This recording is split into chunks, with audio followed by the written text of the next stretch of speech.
Hello and welcome to the Wheel to Wheel podcast with Ali and Akeem. This is our F1 weekly catch-up.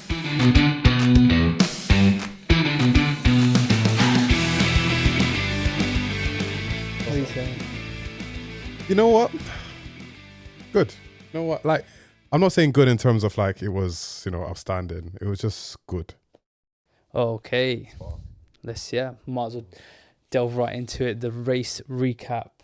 I think there's only one place to start, and I think it's been the talk of the Grand Prix last weekend, is race control and the delayed start by 1 hour. What do you make of it? It was not necessary. Like, especially when I realized, like, you know what? The way they handled it is like they're being so cautious that we lost a lot of like potential race. Yeah, and you know what? I think the bad thing about it is that the conditions was actually fine to start. I think the race in Silverstone was worse than the race at Spa. And it's just the inconsistency of like, why could we start that race? I mean, I guess it wasn't as bad at the start, but then you race through that. So why can't we start based on that? Yeah, facts. And on top of that, what makes it worse is that, these drivers and the teams have set up the car deliberately for the rain. And so then you're kind of, when you delay the start, even the conditions weren't bad enough to delay the start by 1 hour. Teams that have a setup that is specifically for the rain, you're putting them at a disadvantage by waiting 1 whole hour just for the track to dry up. And that gives them and the other drivers a better advantage. Yeah, facts. Because one instance, you saw Leclerc, right? He was struggling in the wet because he had a thinner rear wing. Yeah. And once it dried up and into dry tyres. Yeah, big world of a difference, isn't it? Big difference. You know what I mean? And also Lewis, you could see Lewis in the wet at the beginning, his first stint, flying through, absolutely flying through, overtaking so many people. And then he got stuck behind Albon because after that. If he started 1 hour before, he would have been past Albon. He could have been fighting for a podium. But you know what's crazy? Apparently they were lifting coasting as well. On top of that, it's because he was underfueled. Based on that rear wing that they were running, they were underfueled. So you had to. Is it another Ferrari blunder? No, you know what? No, I wouldn't even say that. Like they handled it the best way they could have. Like even the good strategy where they called him in early to put the mediums on was a good call. They played it all right. Not brilliant, but they done all right. And what do you make of, but like there was only 2 drivers that actually wanted to start the race in that wet conditions, and that was Max Verstappen and Lewis Hamilton, the 2 most experienced wet weather drivers on the grid. Wanted to just be like, why are we waiting? Let's go. They literally waited, and they did like 5 laps behind the safety car to do a rolling start. And I just think, what has this sport become? Like, put them out on the wets, do a standing start. Let's run this. Yeah, facts. These are F1 drivers. They can do this. And they've seen worse conditions than this. Like, the best thing I would have thought of was, like, put the wets on, do some laps, just clear the water off the field, and then, you know what I'm saying, go for it. Like, we came here for the race. Like, that's the main thing. We don't want to be waiting an hour. And it didn't rain again. They knew it wasn't going to rain again. The most useless thing in F1.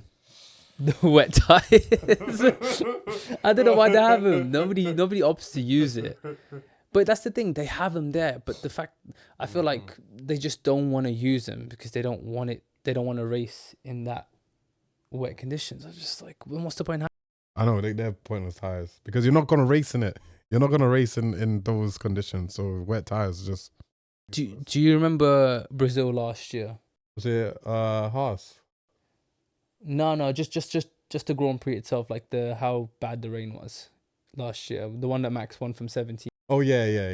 A lot of them were going off. No. That was mental condition. So why did we start in Brazil last year? But Spa, it's like, whoa, chill. Is that where the F1 driver died? Where? It's Spa. Yeah. Do you think it's like those kind of things that? Maybe, but like, I mean, they've already taken Spa off the calendar, like. And it's alternating, isn't it? Alternating. It's like, I have to say, like, Spa has been one of my favorite tracks, but it's climbing down the list, and it's so sad to say, because of like the DRS trains, the dirty air is just ruining that track because it has such a long straight that you feel like, oh, it's going to be loads of overtakes, but it's just that you used to see it, but now it's just a thing of the past. No, it isn't. It's sad. It isn't what it used to be. Like, it's sad to see. Hopefully, the new regs can change that. You know, but the way it's going currently, it's just bad. But there's hope. There's hope. I'm hopeful. I'm very hopeful for next year. So, Do you feel like the delayed start was more catered to the two McLaren drivers?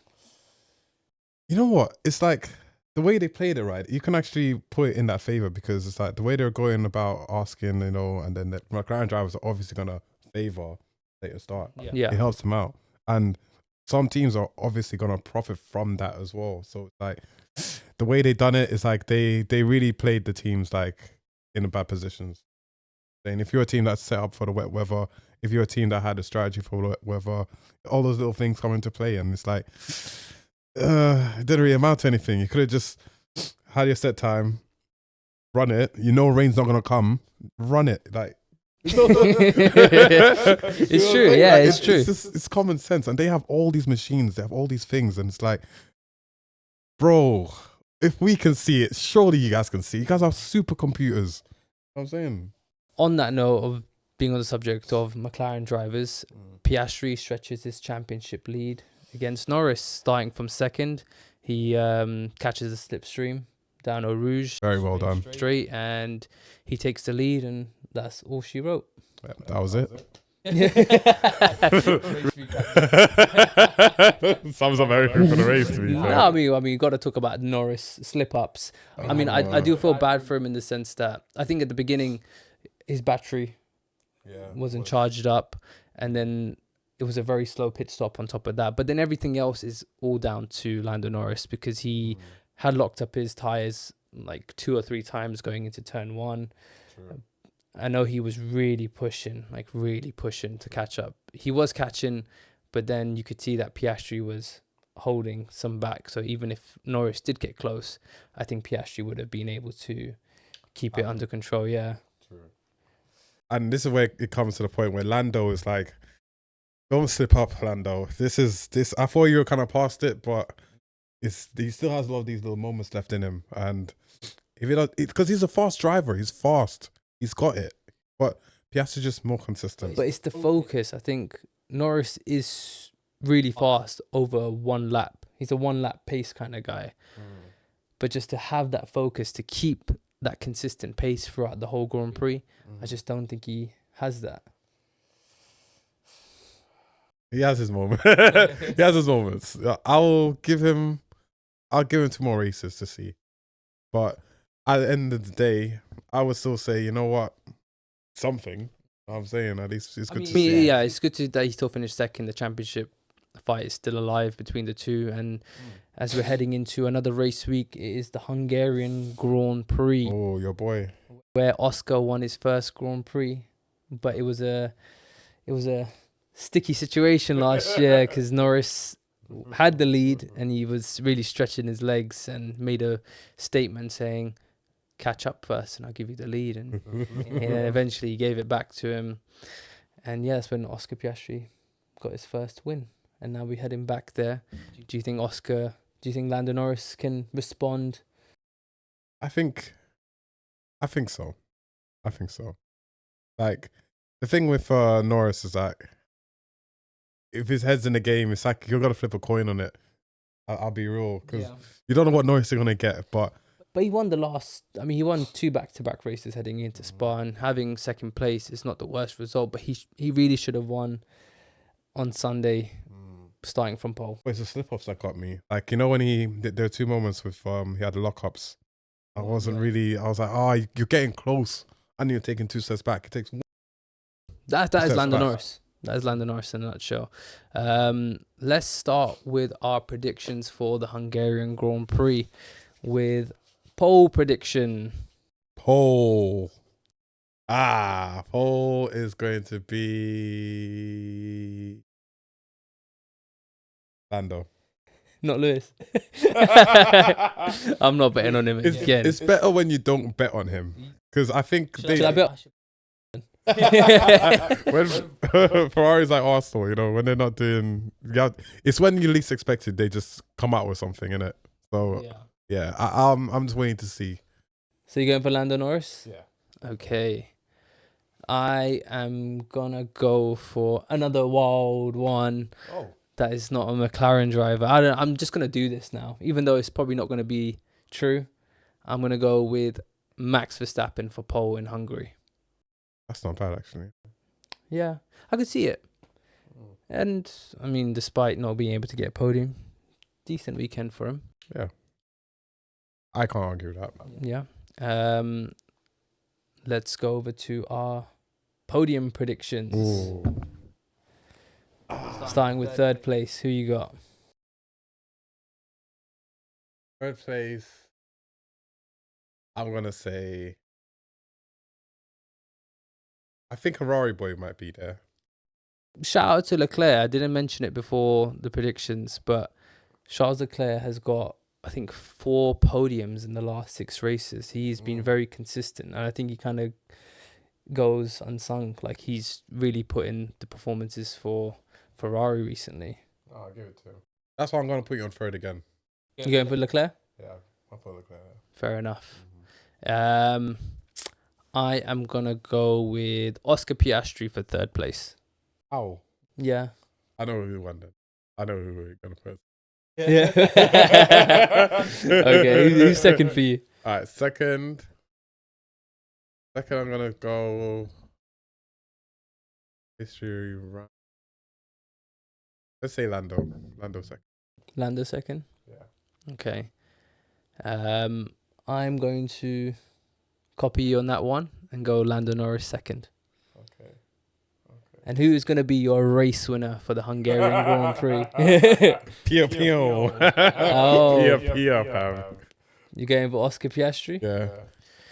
2 back-to-back wins would be great for his championship campaign. It would see him.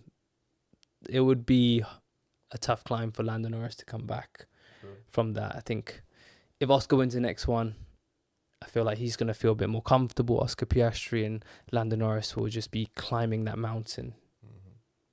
I don't know. I just can't see him winning the championship. I think this next one is really important. I know it's far to say because we're just over halfway through the season, and anything can happen. It'll be a DNF.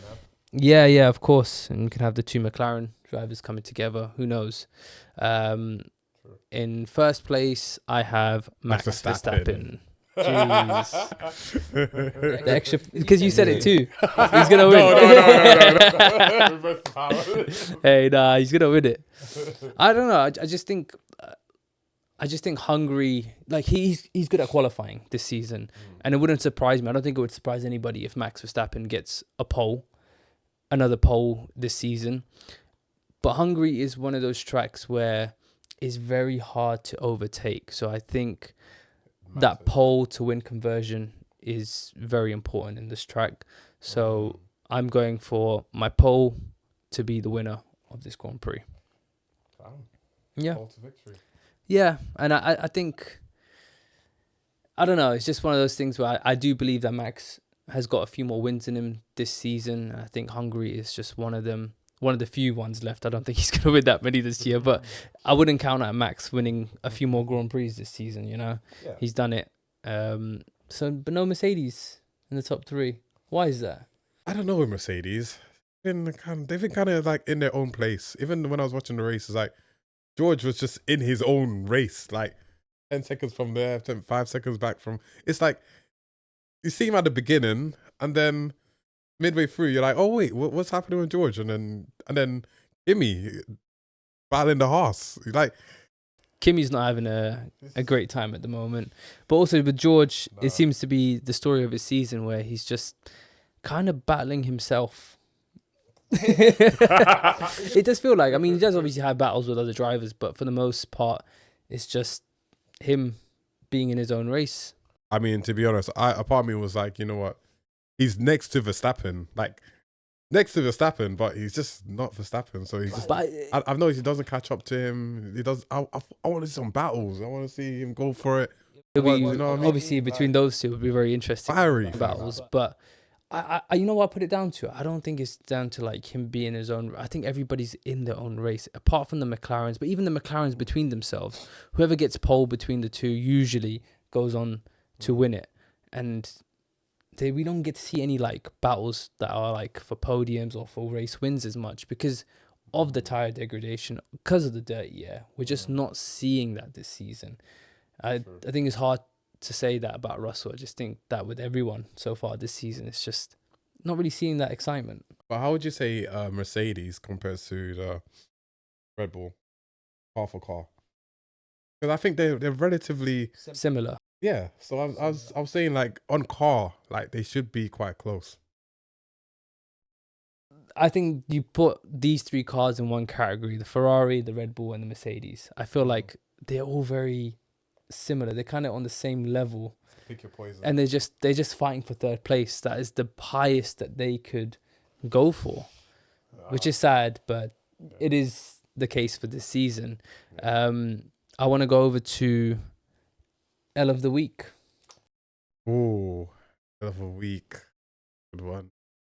My You always get stumped on this one. You know what? I'm gonna say Lance. Oh, he was your. He was my W of the week, so I'm putting him as an L now.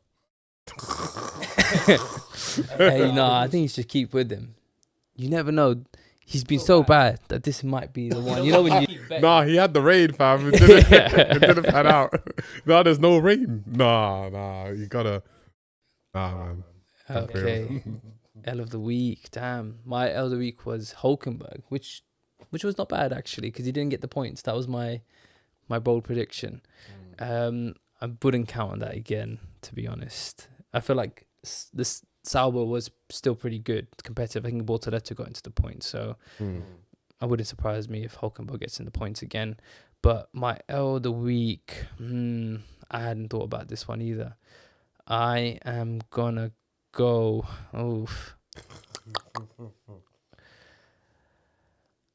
I'm gonna go with Kimi Antonelli.